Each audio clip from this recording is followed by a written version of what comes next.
the husband and wife that might not agree on a certain thing, and then the wife kind of takes over, and different people. And I think that's what you get with a smaller business than a big company. Something to keep in mind is always try to stay with the classics. Am I notice a little bit of a black eye or a little place on your face right there? That is a Hurricane Helene. Should we go home and let Mom look at it? He goes, nah, yeah. I'm like, all right, give me the chainsaw. Welcome to the Bill Rhodes Real Estate Podcast, featuring all things upstate South Carolina. Happy to have my good friend, John White. John White. Yes, sir. And John, tell us a little bit about what you do. I have been full-time in the residential remodeling business and upstate now for about 11 years. Used to kind of do it part-time for myself in the upstate, more around the Lake Greenwood area.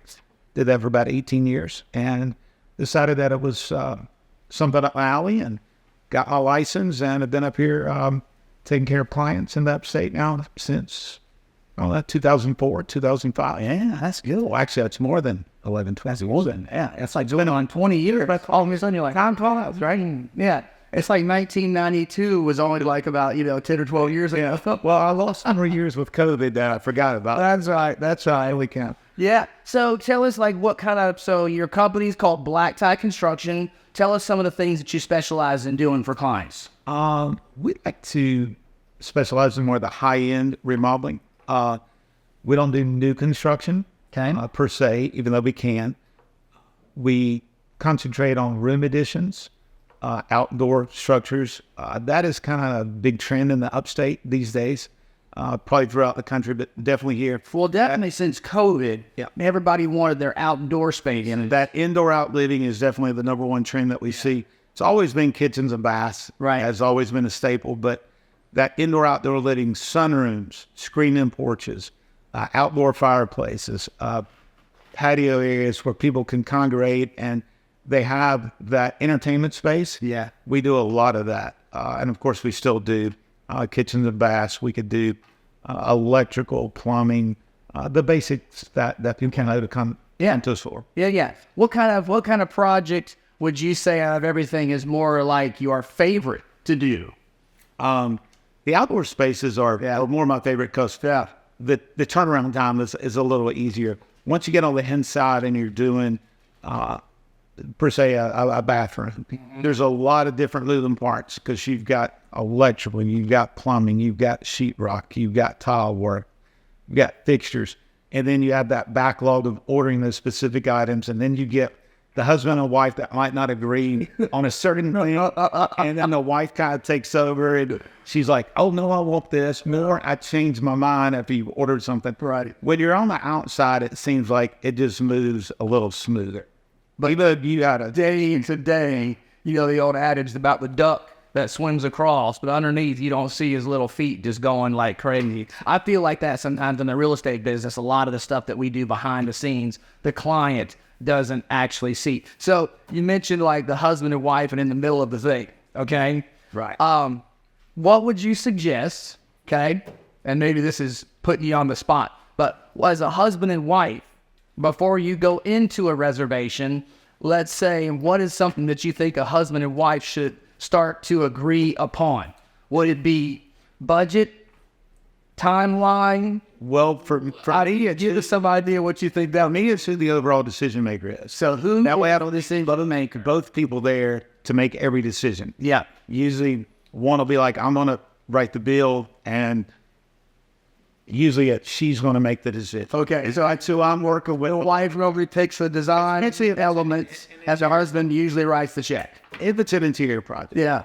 And it could be reversal. Yeah. I'm not saying the husband's always the money giver and she's always, but typically that's what we run into. And I think the husband's more comfortable with that. Cause that old saying, that she's good with and I am her happy life. So we run into. Well, it's like we did the project here in Michelle. My wife took care of the inside of the house, and we just got done with our pool projects, and she said, do whatever you want to do out there. Maybe when we get done, we'll go walk around the pool, and I'll show you all the kind of stuff we did out there. Now, I'm sure your wife would agree that you was probably more difficult to work with the contractors than it hurts. Yeah. But typically, who knows? I know. It's a funny thing. Sometimes you get an easy project and everything goes smoothly, and then sometimes you run into one with a lot of unforeseens. Yeah. And All right. So you never know yet. we know that what happened during the COVID, the pandemic, and all that kind of stuff were supply chain issues. Is that still happening these days? Are you still having problems getting materials? Not basic materials like electrical, plumbing, wood, things like that, but specialty items. If you're getting like a custom vanity or custom countertops, and it maybe comes from Indonesia, if it comes from Vietnam, it's still backlogged a little bit. But general masonry stuff, general wood materials, construction, asphalt shingles, all that's back to normal. Good. Prices are pretty much back to normal as well. Well, that's good. All right. That is good. So let's talk about how we met. Okay. You and I have been friends for a long time. We met years and years ago at an open house I was doing. We did. Since then, you and I have done several projects, renovation projects. We've also done several real estate deals. Tell us about one of the things that you remember from one of our construction projects that was a fun or exciting or a real problem. Well, going back to how we first met, it was an open house. I really didn't care for the property that you were showing that day, but I remember when I kind of just, my wife, when we left, I said, didn't really like that house, but I kind of like that guy. And I said, I think me and him could be friends. So we had that little discussion when we left. I bought a property I was going to build a house on, decided that it wasn't really for us, and I didn't really know who to list the property with. So I told my wife, I said, that guy that we met at the open house, what was his name? Bill Rhodes. We'll call him. So I called you, that was, 7, 8 years ago, maybe? I think it was. And that was kind of the introduction and the first of many properties and projects that we've done. And you've introduced me to some great people. And that's kind of how I built my business. We don't do a lot of advertising. It's usually word of mouth. It's like a neighbor that tells a neighbor, like, who did that for you? And they're like, oh, you need to call John with Blacktop. Or it's a family member or somebody down the road. And that's kind of all word of mouth and referral. That's because I kind of like to keep it small. Mm-hmm. That way, because the homeowner usually likes to deal with me. I sold them the job. They've met me. So I'm like the point of contact versus like dealing with different people. And I think that's what you get with a smaller business than a big company. Instead of getting a secretary or getting a foreman, you're dealing directly with me. And that's the way I like it. And that's usually the way my homeowners like it. Like they got my personal cell phone number. They can call me, give me directly if there's a problem or if there's a change order. They don't have to jump to 20 hoops. They're just calling me directly. As far as good and bad with me. that is good and bad. The hungry all the time. And I forget there's nights and weekends. You don't want that call. And they'll call me on a Saturday.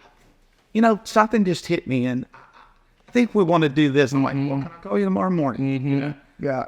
I'm at lunch right now. Always. As far as a favorite project. I know what my favorite project was probably, I think the biggest transformation was the last two projects that we did. It was the house in Overbrook, and then it was the house in downtown Greer. Okay. Two of my personal properties. I think those were the biggest. I think when you walked into those houses, when we started the project versus when we ended, I think the transition was dramatic. And we definitely downtown. Downtown was amazing because we took out walls. Yeah. We took out fireplaces. Yeah. We added a wall, not a structure wall, but we kind of just fixed the flow of a lot of stuff. The flow was much better. The curb appeal was much better.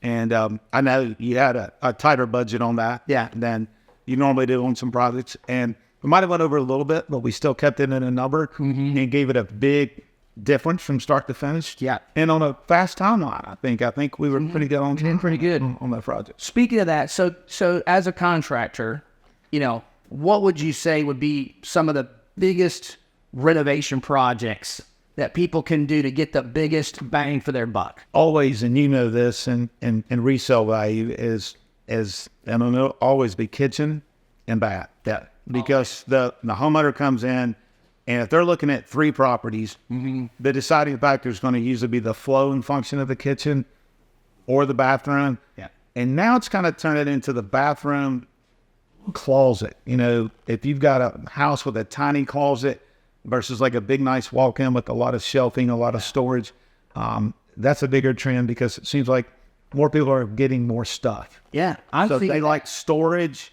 I'm seeing more every day. bigger closets. Oh yeah, I showed this one house. I had it listed, and it had a storage room that you could fit 30 people in, and it was amazing. And everybody came in there. Every single person commented on how incredible the storage was. So I think nowadays you got buyers and people that are in their houses that are looking for kitchens and bathrooms, storage, and outdoor spaces. Those seems to me to be the top kind of things that if you're going to do something to your house, or if you're looking to buy a house, those to me seem, as far as renovation projects and as far as a buyer, those are the. And the other element put in that, and you probably see this too, not only the kitchen being remodeled, but if there is like a wall that is intervening between the kitchen and the living room or another room, if it is possible to take down that wall and open up that space, that's what everybody else is wanting to.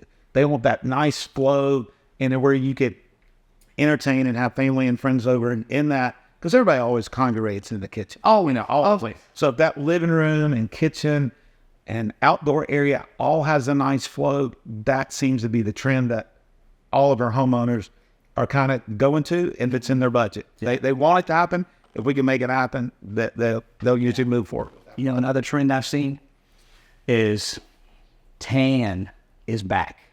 Have you noticed this? Paint colors and things that I'm seeing in design trends and things like that. They're saying 2025 is going to moving away from the grays and the whites and the kind of, they're going to be going more towards a cottage warm feel, and it's going to be bringing back a lot of the tans and the dark. I haven't seen that much. Yeah. Like a few desires that we'll work with that bring fabric in and look at colors. Golds and blacks are definitely a trend. Yeah. Versus the chromes and the white. It seems like the fabrics are the golds, and then some of the not the shiny gold but the satin kind of antique brushed. Like we're doing a big remodel right now over in Taylor's, and it's got a lot of brushed gold. Good. And that's a 3-story, 48 square foot job. And it's a big house, and they decided to go with the brushed gold. And it's going to be their forever home. So it's not like a trend that they're thinking is going to end anytime soon. That's one thing you always have to be aware of, I think, in design, right, and in even building a house and buying a house. Designer and I were talking one time. She said, always go with things that are kind of classic. There's trends and there's trendy things that go. Totally agree. There was a trend a while back. I think it was short-lived, but it was tile. It was this tile, and it was beautiful, and it was real farmhousey looking, and people were putting it everywhere.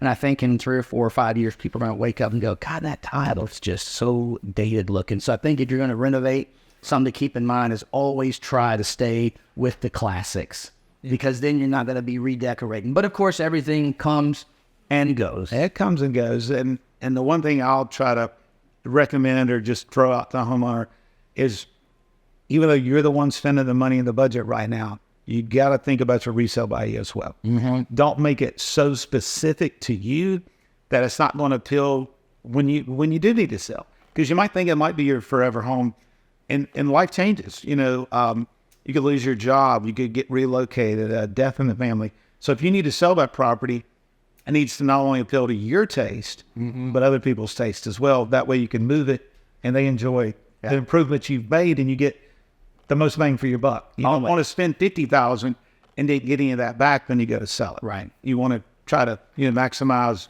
what you put in the house. Of course. For sure. Nice. Without a doubt. Being a general contractor comes with a certain set of responsibilities and liabilities. Correct. What's something that's not fun about the general contracting business? Well, if it's a simple remodel, and we're just going in and we're doing paint or we're doing flooring, there's not a permit process, right, is required. Mm-hmm. But if we're changing out electrical, if we're moving walls, then we need to pull a permit with the local, county and city office. They'll come out and do an inspection. We have to pay for that permit. We have to meet everything by code. The good news about that is, even though it's a longer process and there's more money involved with that, and you know this from selling a property, if somebody did a room addition and it wasn't, permitted properly, they could be forced to be torn out. Oh, it's mad. And then you got all these hurdles, and you didn't know that maybe when you listed it. Mm-hmm. So when that person's going, oh, well, I didn't know that. Yeah. Then you got a big problem with that seller and that buyer. Yeah. And that's speaking directly to the consumer. If you're going to redo or renovate a house, okay, and then you're going to go sell that house, there is a liability issue if you did. If it was right, shoddy work, didn't do the right thing, didn't hire the right people, that's a problem that I see sometimes is people have done, I don't want to call it, they DIY stuff when they don't have the expertise and the skill set to really do the project the way it's right. The other thing I would like to point out that the homeowner needs to remember, it's not only just a structural integrity responsibility. Yeah. It is a safety responsibility. If somebody wires your house and they don't do it properly, that's a fire hazard. Yeah. You want to put your family in a house? No, sir. That it's maybe, not wired properly in the middle of the night, you could catch fire. Yeah. Same thing if you have a wall that was load bearing and somebody didn't know it was load bearing and they tore it out and you don't have a proper support, your roof gets sagged, but you got all kinds of problems. So right up to that, that's why, hiring the right professional. Yeah. And not saying I'm always the right professional for everybody. Sure. But as long as you hire that right professional, be sure that you have a good relationship, that y'all could talk about the goods and the bads. And I usually try to have a meeting at least every 2 weeks with my homeowners. If there's problems, of course, they could call me on a daily basis, but we try to do a walk around to make sure we're all on the same page, that we're all agreeing on things, and that we haven't missed anything along the lines, because it always costs you more to go back and fix something after the fact. Mm-hmm. So that good relationship with your contractor and your homeowner, to me, is always very important. That's why most of my clients, usually at the end of the job, this is might be cookie cutter, but it's a saying that we believe in. I like to start the project as a friend, but I like to leave even as better friends. So we try to build that relationship from start to finish, and that's just keeping up that open window and that conversation and those good lines of communication. I think that's key. Because if you don't get along with your builder from day one, and you're like, I don't know, I didn't like his attitude, or he came across a little, you're probably not going to get along any better at the end, because you're going to run into hurdles and problems, and you have to figure out a way that y'all could, correct those as you move. There's always speed bumps. There's always issues that come up, but you got to understand that there's people that, you want to go down that path with, and if you start on the right foot and you set the expectations from the get-go, then things really can go as smooth as possible. And it's just like a real estate transaction. There's always speed bumps. There's always problems. You're always on the same team. You're trying to get to the same goal at the end of the project. Y'all want it remodeled? We want it remodeled. You want us to be out of your house? We want to be out of your house. Right. We want to get to the closing table. We want to get to the closing. We want to have the same goal, and we're trying to get there together. So it's teamwork. Yeah. So totally, that good line of communication, that to me is key. Makes all the difference. It really does. Now, I do have to ask you a question there. Okay. Am I noticing a little bit of a black eye or a little place on your face right there? Yeah, that's what happened. Yeah, well, that is a Hurricane Helene little injury that I had. Nothing. So the wife slapper swap. Nothing. We were out. So the hurricane came on a Friday, and the next day, my son and I got up and we were driving around town trying to see if anything was open, if there was anything. Everybody was like, "What is the world going on?" We kind of think we all got a little bit caught off guard. And as we were driving back into the neighborhood from downtown, we came up to a road that was completely blocked. Tree had fallen, and there were about 3 or 4 trucks out there. And so we got out of the car, and we were in our work clothes, boots, everything ready to help. And we jumped out there and started helping them. Okay. took. You were being a good neighbor. Yeah, one of my neighbors, I realized then it was everybody in my neighborhood. They were out there, and it was just a bunch of us, and we cleared a lane, and I felt it was one of those things where it was a neighbor helping neighbors. And as we got the lane cleared, I saw this minivan, and I went up to the lady, and I kind of waved her on, and she said, "Oh, thank you. I'm going to meet one of my elderly patients, and I couldn't get through here." So I was like, okay, we did our little good deed for the day. But then I realized we went on down the road. Well, there was another one. So it was kind of like the dad brigade went through the neighborhood. We ended up clearing 4 streets on that Saturday. And it was one of those things. We had chainsaws and, we were out there. We were filthy and wet and gross. And we were chainsawing stuff. And I just picked up a log and I literally just threw it on the side of the road. But it had the way that it landed, that tree limb came back and smacked me right in the side of the face. Good it didn't get your eye. Oh, man, let me tell you what. I mean, it rung my bell like I haven't had in a long time. And I put my hand up there, and I looked, and I saw some blood, and I looked at my son, and I go, "Is it bad?" He goes, "Nah, yeah." I was like, "Should we go home and let Mom look at it?" He goes, "Nah, yeah." I was like, "All right, give me the chainsaw." I had blood running down my face. You look more manly. I always had a little blood. But that was a little Hurricane Helene situation. I just had ass. It was one of those things where we didn't mean to even fall into it. But we ended up spending about 6 hours on that Saturday in my neighborhood right here, clearing people. My parents were trapped. Their neighbors were trapped. And a whole bunch of one of those together. Best things I enjoy. You travel like I do, but living in the upstate is you get a lot of those kind of people. Yeah. Good neighbors, good people that are willing to help. I'm sure you get it all over, but it's definitely a good. We were out there making the best of a bad situation. It's all we could do. Yeah, helping each other out. And literally, if we had not done that, I swear, I think it would have been 4 or 5 days before anybody showed up in the neighborhood. Tree cutters were in high demand. They were in very high demand. We saw a lot of the trucks that were around. Thank goodness we were only out of power for 9 days. Yeah. But you had to work some of that bit. We survived. It was fine. We got kind of used to it, actually. Thank goodness the weather was nice. Perfect time of year if you want to do it. And prayers and thoughts for those people up in Western North Carolina. I got family and friends up there. And luckily, everybody that I talked to on my side of the family up there, everybody's okay and sustained minimal damage. But anything that we can do to help those folks up there in Western North Carolina, they're going to need help for a long, long time, I'm afraid. They are. So I think there's a lot of good organizations, and we ought to go up there and help them. Because I talked to somebody today, and they said that the water's going to be off for at least a month up in Asheville. Crazy. Even the real popular tourist destinations like the Grove Park Inn, Biltmore, they're closed at least till the 1st of November. So think of that revenue that they're willing to give us because they don't. I know leaf looking. This is when all the leaf lookers. Well, then Christmas at Biltmore is like one of their busiest. Grove Park has the gingerbread competition that's worldwide now. Yeah. So I'm like, I've got family and friends up there, and they say it's hard to believe. Yeah.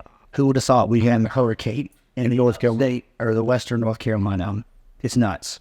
All right, let me ask you this. Yes, sir. In all the real estate deals that we've done, okay, which you and I have been friends for a long, long time.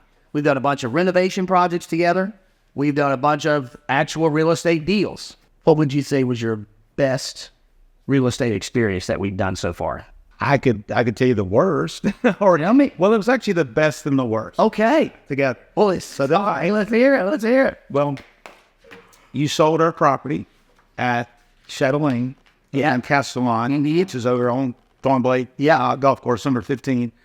And we set a record in the neighborhood. Yes, we did. And so that was a really, really good feeling.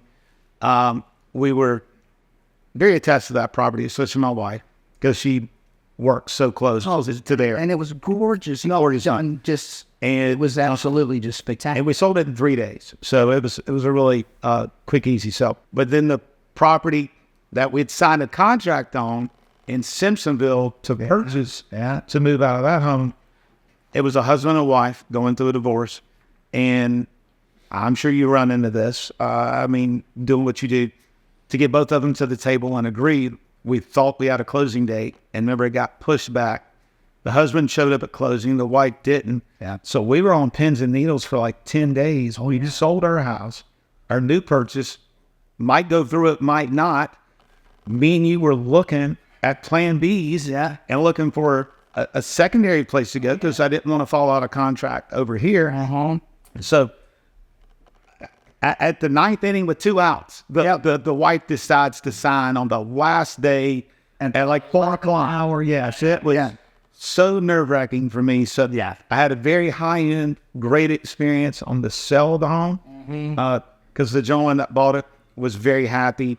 I don't even know if some of your owners even know this is an option, some of your buyers or sellers. We sold that property, remember, turnkey with everything in it. That's right. Which might not happen too often. I don't know how the gentleman wanted the furniture, the pictures on the wall, Yep. the TVs, the outdoor furniture, everything. He said, I want them to take their clothes and their toothbrush. That's it. And get out of my house. All right, we sold silverware, we sold forks and spoons and knives. I think I wife took her clothes. Yeah. And we took some personal pictures, and that was it. So hey, we moved in a little storage pod. You saved a bunch of money on moving, didn't you? Yeah, that's definitely one way to do it. I actually did that twice. I kind of did 2 back-to-back on that. And the folks were moving to Texas.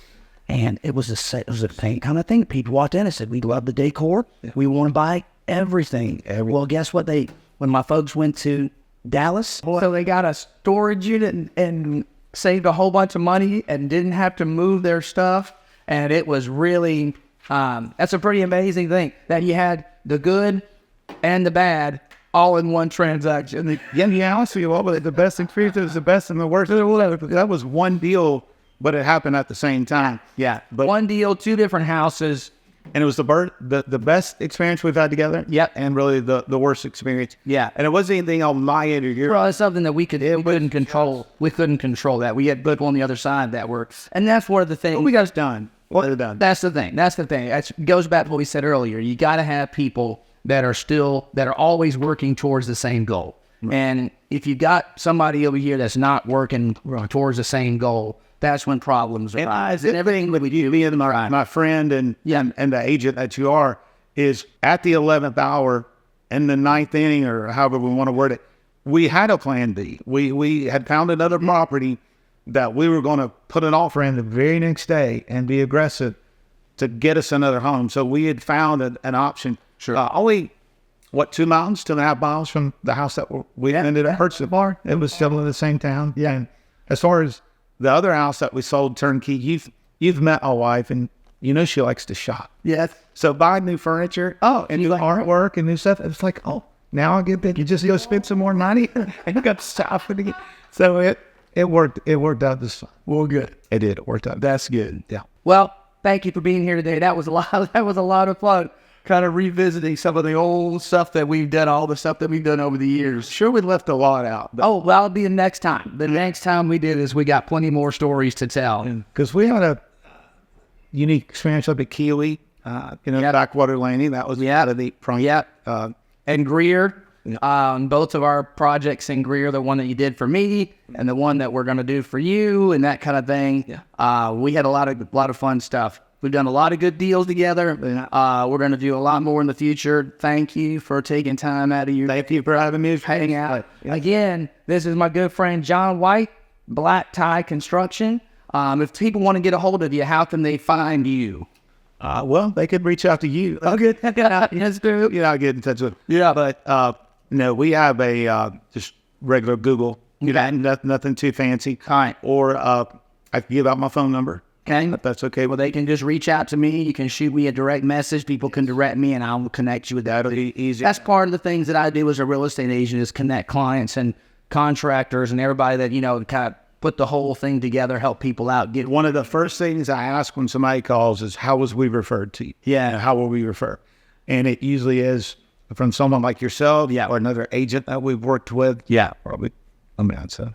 Or a neighbor or a family friend. Sure. And that's kind of how we've built this business, and that's how I'll continue to move forward. Good. John White, Black Tie Construction. Thanks, brother. I appreciate you being here today. Yes, sir. Thank you. Super. Yes, sir.